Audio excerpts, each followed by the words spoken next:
You up? Sophia. Yeah. You up? Well, if I'm answering, I'm obviously up. Well, look who just talked her way out of pancakes. We don't even have pancake mix. Well, then point to you on that one. Heather, wake up. Wake up. I'm up.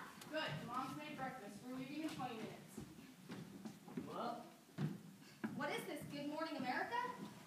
Mom had breakfast ready. We're leaving in 20 minutes. Yep. Where's Mom? I don't know. Watching the news? Something happened in Oklahoma. Oregon, not Oklahoma. What happened? I don't know. Look it up. Hey, get up. I'm up. I've been up for an hour doing homework. Why did you do it last night? I had work. Well, did you clean the kitchen? I had work. Do you need help with anything? No, I've got it. Do you at least want breakfast? I'll just grab a banana or something. What are you, a squirrel or something? Huh? What kind of breakfast is that? It's fine. No, I'll whip you up some eggs and toast or something. You've been busy lately. Are you sure? Yeah, I got it. I'm leaving 15 minutes, all right?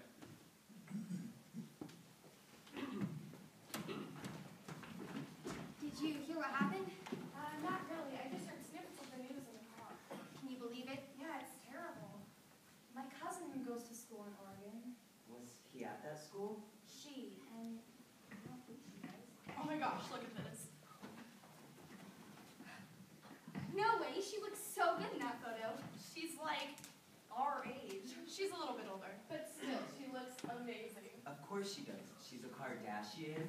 First off, she's only half Kardashian. And have you seen Kim lately? Or Take your seats.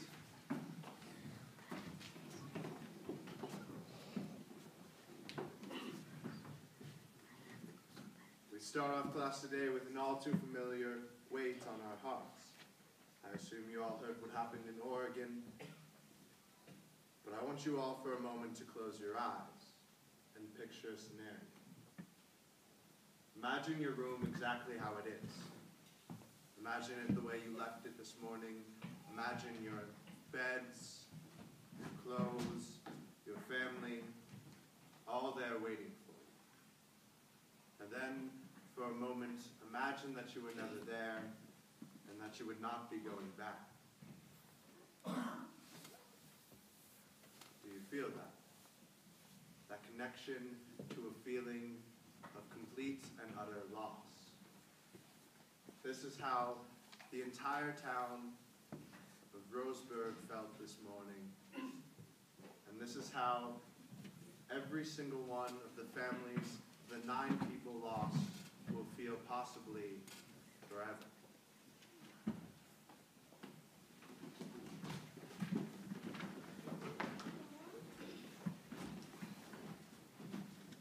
I apologize if you are feeling shocked. I apologize if you think that this has come from nowhere. But in life, we're never prepared to face the unexpected news until it hits you. Those who do not learn from history are doomed to repeat it. I hope that one day our kids and grandkids can look back at school gun violence and see it as a thing from the past. But until we actually decide to change current actions, we are doomed to repeat this cycle of shock, sadness, and acceptance. We can talk rhetoric and statistics until our faces turn blue. We can take away the guns, but if we take away this idea of beliefs, of having the idea of simply of this new facet in our lives, there will never be real change. Change is in our minds and in our hearts. The rise in technology has given us the impression that we are more connected than ever, and yet, in many ways, we are more isolated than ever. We as a society have become quick to sympathize, but unwilling to empathize.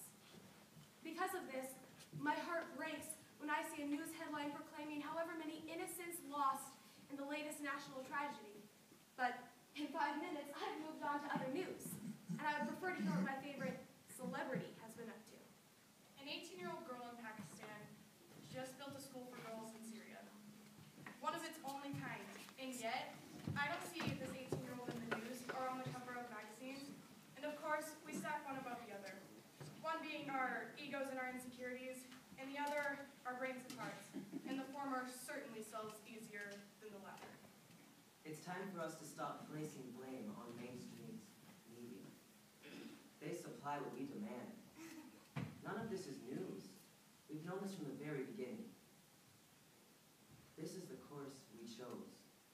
And now it's time to drag the boat in a different direction. Now, I know I'm not the first person to say this, and I certainly won't be the last, but until there is a reason to not say anymore, you will keep hearing about this. It's a concept that's echoed throughout history, right? And until we take responsibility for our actions, no change can truly occur. Sometimes the first bullet doesn't come from the gunman, but to the gunman, from the lips of a bully. Now, this isn't a defense for some people who do horrible things. There is no defense for the indefensible.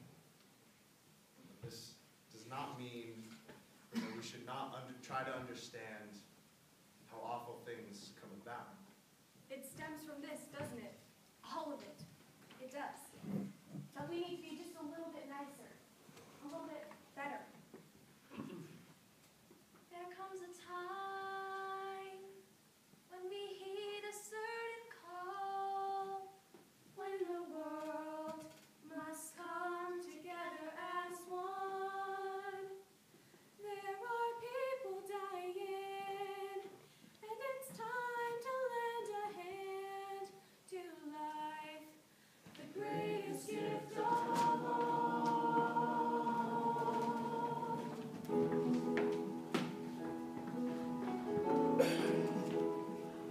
Forgive us if this is preaching. Forgive us if this is uncomfortable. Forgive us if this isn't what you want to hear. What is it going to take